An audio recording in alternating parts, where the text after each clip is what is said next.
Mario, un gusto, un placer tenerte. Vamos a hablar de una persona que murió en el día de hoy, que fue muy influyente en la historia argentina, tuvo una influencia importante y además muy influyente en el último tramo del siglo XX en todo el mundo. Estamos hablando de la señora Margaret Thatcher. Así es, digo, en la Argentina hay buenos motivos para odiarla específicamente. Buenos motivos porque Margaret Thatcher está ligada, era la primer ministra británica, sobre todo cuando hundieron el crucero General Belgrano. Un crimen de guerra. Un crimen de guerra, un crimen de lesa humanidad, un hecho de violencia injustificado tremendo. Murieron muchos argentinos.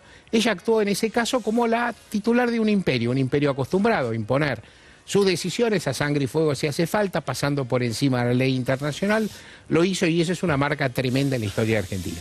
Pero Thatcher, más allá de eso, es una figura de, como vos decías, de enorme relevancia. Lo estaba siendo antes y lo siguió siendo después, por lo que significó en los términos lo que se llegó a llamar revolución conservadora en el mundo. Recordemos algunos, yo no soy muy afecto a tirar fechas acá, porque uno las tira rápido, por ahí te equivocas en un año y metes la gamba, pero me parece que hay algunas que vale la pena señalar. Margaret Thatcher gobernó Inglaterra de 1979 hasta 1990, 11 años, que es una cantidad enorme de tiempo. Y no solo eso, sino que le dejó la posta, porque en su partido había alguna diferencia con ella, otro conservador, y en realidad el gobierno conservador que ella inició se prolongó hasta 1997, o sea, casi 20 años. Casi en el mismo periodo, Ronald Reagan llegó a la presidencia de Estados Unidos. Llegó en 1981 y como en Estados Unidos la legislación es más severa, solamente los presidentes pueden tener 2 mandatos, gobernó hasta 1989 en triunfo. Fue presidente, fue reelecto y el presidente siguiente también fue un republicano. Entre ambos, casi al mismo tiempo, fueron los líderes de lo que se llamó Revolución Conservadora, que fue un proceso de regresión económica y social en el mundo. Y tal vez la expresión revolución conservadora, que es medio chocante, porque uno en general asocia revoluciones al progreso, al cambio social, tenga algún sentido, porque hubo un cambio social enorme, en algún sentido una vuelta atrás, un retroceso. La pérdida del estado de bienestar, entre otras cosas, ¿no? Totalmente. ¿En qué época llegaron ellos? Y esto tiene muchísimo que ver. Nadie triunfa, y ellos triunfaron.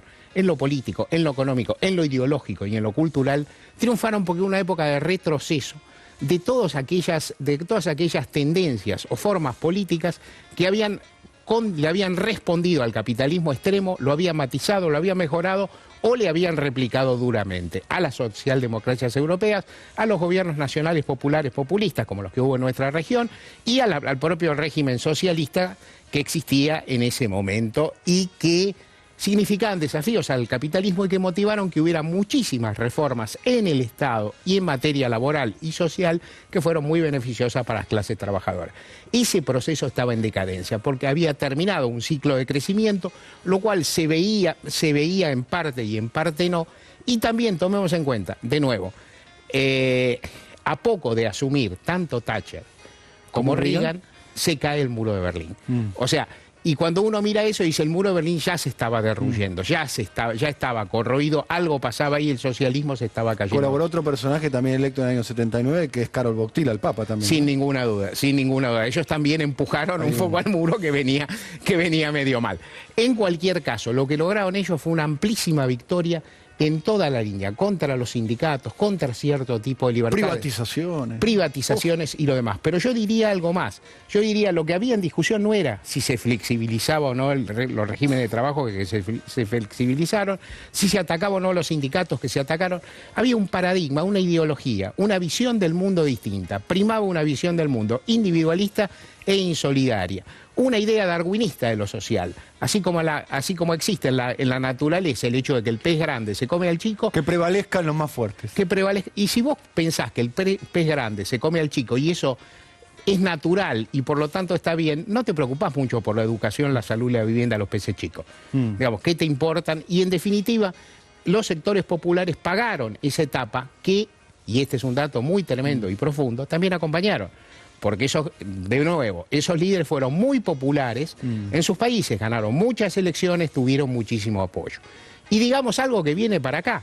¿Quién aplicó? Porque eso fue una etapa que transcurrió en todo el mundo, con matices, con diferencias, con enormes resistencias que fueron abatidas en la mayoría de los casos, pero acá hubo una franquicia del neoconservadorismo, y esa franquicia la tuvo el peronismo, lo cual es bastante asombroso si uno no conociera el peronismo. Claro. ¿Por qué?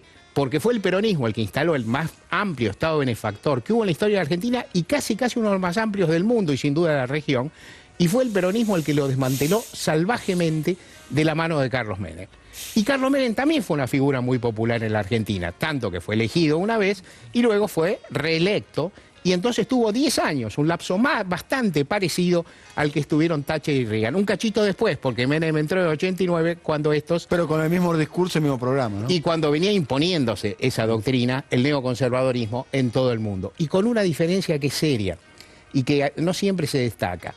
Carter, Reagan y Thatcher eran dos líderes conservadores, cuya promesa era un gobierno conservador de derecha.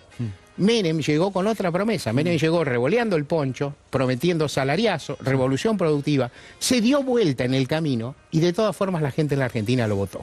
Una mayoría lo votó. O sea, votó un hombre que había violado su contrato electoral. Creo yo, situación única en toda la historia de Argentina. Cuestión muy tremenda. En todo caso, en este momento murió Thatcher después de haber salido del escenario político por muchos años, de haber estado y padecido una enfermedad muy severa, que la tuvo muy alejada, que está formidablemente contada en esa película que protagoniza Meryl Streep, que se vio hace poco en la Argentina.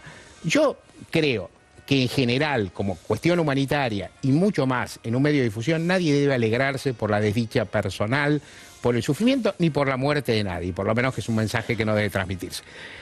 Lo que sí creo es que es bueno que en este momento el paradigma que ella impuso y que tuvo grados de aprobación muy grandes, que ganó una batalla cultural en su tiempo, que fue la ideología dominante durante muchos años, durante bastante más de una década, que eso esté en este momento en el ocaso, por lo menos en nuestra región, sí es algo digno de ser festejado. Muchas gracias, Mario. Muy interesante a propósito de la muerte de Margaret Thatcher.